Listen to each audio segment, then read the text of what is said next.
You may feel a little provoked, a little bit on edge. Notice people trying to play in your face around you this week because the sun has entered gate 39, the gate of provocation. Welcome back to my channel. My name is Brenna, and I am a human design reader and astrologer of 9.5 years, teaching you how to break down all of the transits so you can be more prepared for how to practically attack the energy that is confronting you this week. And with gate of provocation, there's a lot of loaded energy behind that word alone, and we're going to break it down for what's happening each of the next 6 days of this transit and how you can understand it better if you have this specific placement in your chart.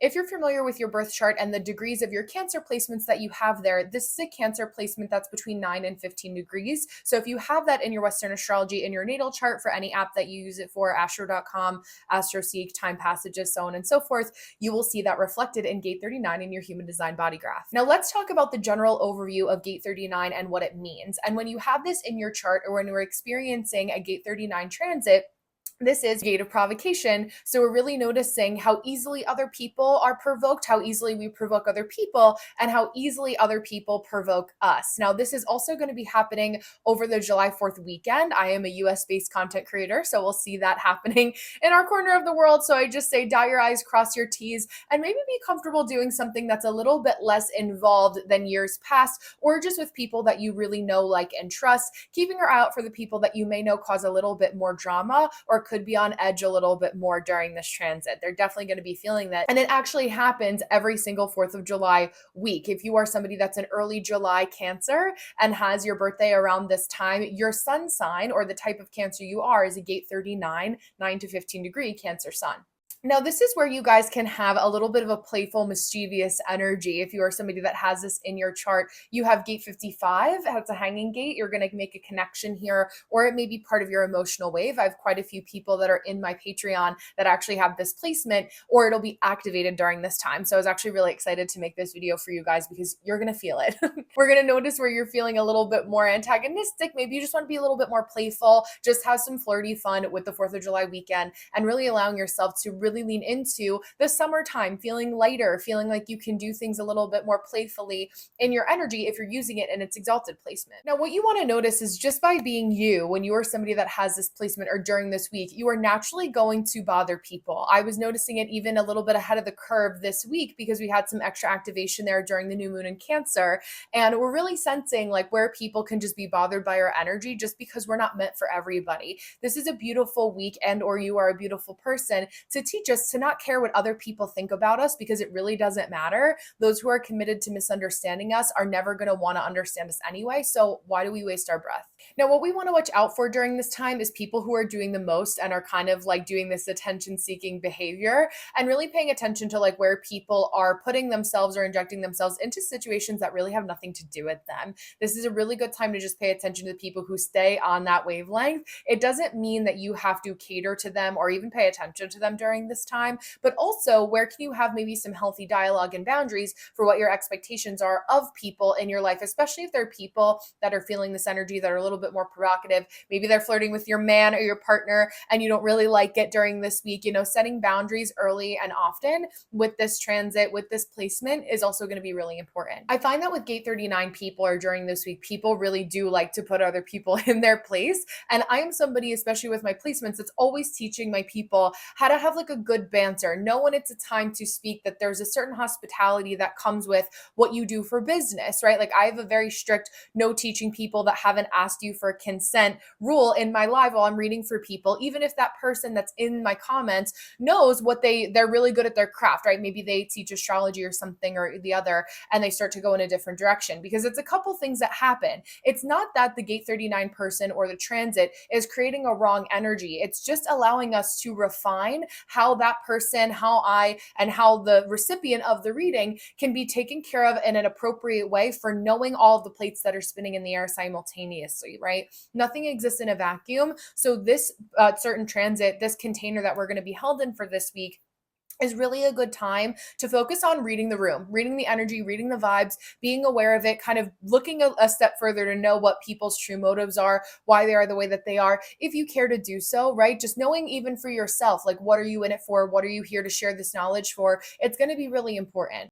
Now, with this transit, and what we notice with people who have this placement is that they push too hard to get recognized, and it can leave people leaving them behind and have the opposite effect. So, if you have this placement in your human design body graph, it's just good to know that it's not wrong for you to receive recognition and attention, but do you really want to be known as the person who always is doing attention seeking behavior, that's always kind of throwing in and interjecting when it's not really the right time and causing things to be a little bit uncomfortable? That's certainly a choice, right? That's certainly something that you can do should you wish to, but what do you really want to be known for at the end of the day? And I find that anyone that really comes across my path deserves to have a pedestal on which they stand for a certain moment in time with certain people, but why kick somebody off their pedestal and try to take their spot when you can have the strong own pedestal and really stand on that whenever you want to? Because at the end of the day, if you keep pushing people, it's going to lead to ostracization where you're kind of omitted from the group and people are very quick to leave you behind, rather than knowing that you can be really strong and powerful when it's the right time. So now let's talk about each of the days of the week and what is going to happen and what the energy is going to be for each of the days of the week for the week ahead, so you can be prepared. But also, if you have any plans, especially if you're working with the Mars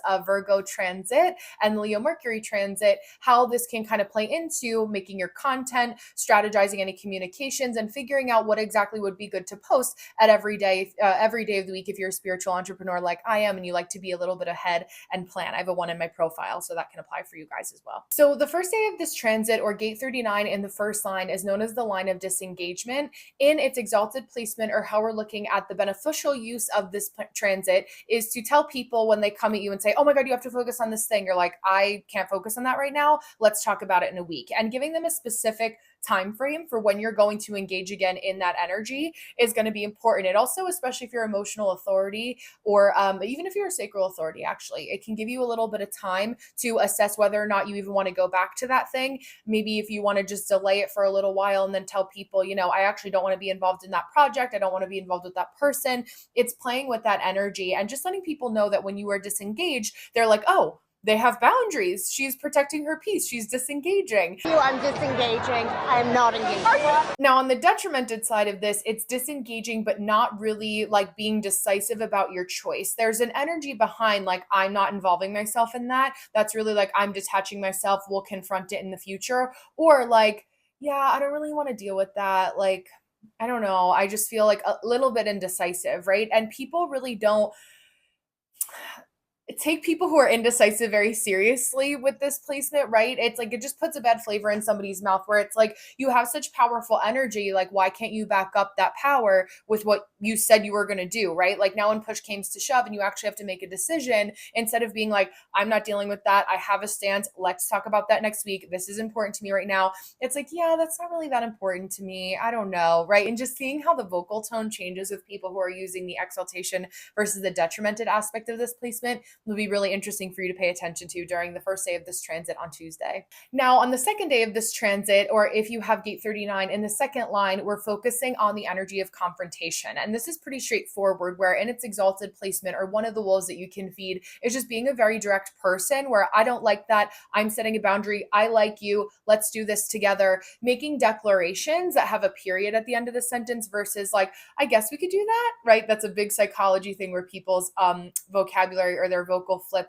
I don't know if that's the right term, but like basically their cadence to their voice goes up at the end of a sentence. It makes it uncertain. Whereas if you say things with some firm action, right? Or this is what I mean. This is what I'm saying. There's a period, a stop, a stance on your energy where you're confronting the things that you want to confront, right? Head on, apply directly to the forehead. We pay attention to here.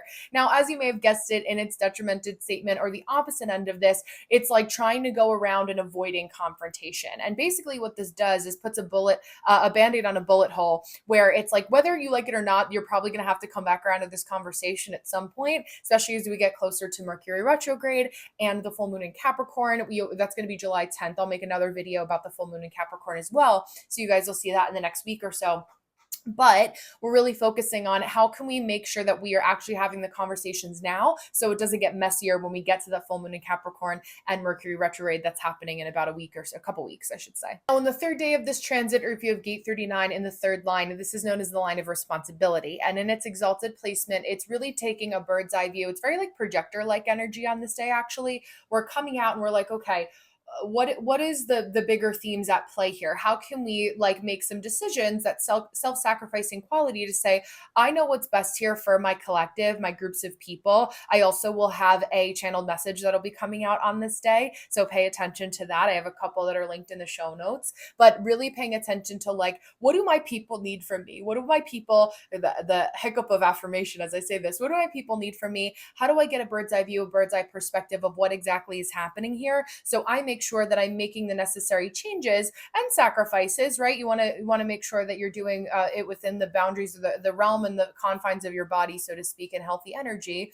We don't want to be going into full speed martyrdom here, even though the third line is the martyr line, but we're actually paying attention to what is the group need, what's going to be the best course of action for my people. Before you film content, asking yourself, what is it that my people actually need to hear? I know that I want to talk about astrology, but what's actually going to be relevant for what they need? One other thing you're going to want to pay attention to that's actually such a personal ick of mine is when people point out something that you cannot change in like even 5 minutes. And that's like an OG, like good thing for your mom to tell you, or something that mom usually shares with us, where it's like, if somebody can't change something in 5 minutes or 5 seconds even, why are you pointing out to them at this point in time? And it's kind of like, I don't know, but you should take care of that. Like I have no business saying this, but like I'm going to bring it to your attention so you feel bad. That's what we're looking at in terms of like that provocatory energy that's really happening during this time. And like just watching out for that in your atmosphere. Like, who are the people that are a little bit too quick to play that role? Just clock it and pay attention to it. Now, on the fourth day of this transit, or gate 39 in the fourth line, this is known as the energy or the line of temperance. And so in its good placements, for its good usage,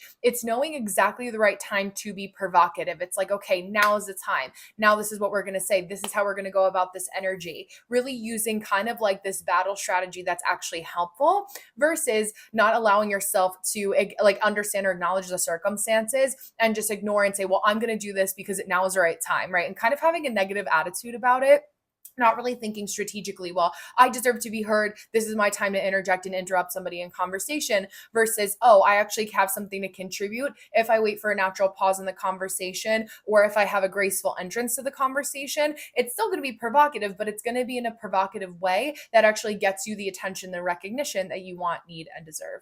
Now, gate 39, or the fifth day of this transit, it's known as the line of single-headedness, not very different from the day before. It just adds another layer of being even more stubborn and digging your heels in. And then when you actually allow yourself to look at the perceivable roadblocks on this day, or if you have gate 39 in the fifth line in the beneficial way, or the, exalted use of this placement, it's saying, okay, I see these roadblocks, but I know that I'm smart enough to work around them and pivot in the proper direction, versus like being so headstrong and again, bulldozing your way through, not acknowledging the circumstances and ignoring people that may actually be there to help you. Maybe they're not getting in your way as much as you thought that they were. Really just paying attention to taking a step back, knowing that you're still, making that cadence, but we're talking about marathon energy, not sprint energy here, but almost knowing that like if it's time to sprint amidst the marathon, you have the energy on this day to do that too. Go a little bit farther than you thought you were capable of going, just by getting the little energetic boost of this day. Now, on the last day of this transit, or gate 39 in the sixth line, this is known as the energy of the troubleshooter. And this is energy of the role model. Every sixth line has energy of the role model,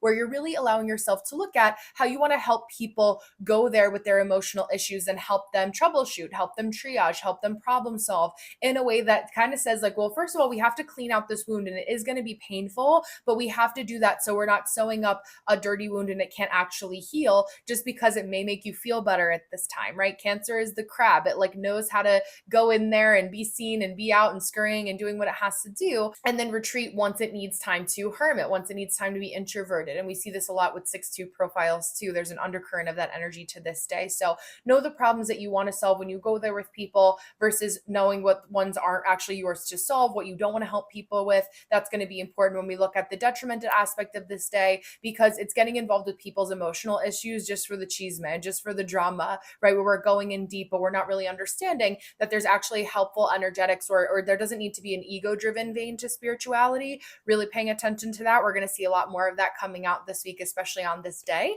So paying attention to it at the date that I've listed below to see who are the people that are operating from a place of ego today, rather than actually just wanting to go there and help people and be alongside them in the trenches fighting for everything with them. I hope you enjoyed this energy of the week ahead and this Gate 39 overview. If you have Gate 39 in your human design body graph, paying attention to the specific day of the week to check others, to check yourself, and know that it's okay to be a little bit provocative. It's the energy of the week after all. So if you have any questions, please feel free to drop them in the comments below. And if you have any other special requests, I am always all ears, because I am making information for you guys to learn, not just for me to speak into the void of the internet. So thank you so much for being here. Don't forget to share, subscribe, hit the little icon so that you get notified every time I post a video. That's going to be even more helpful along your human design journey and feeling like you know exactly what's happening in the cosmos, in our energy, as we navigate this crazy, wild, big, and exciting world all at the same time. So I will see you guys in the next video. Thank you so much, and I will talk to you soon.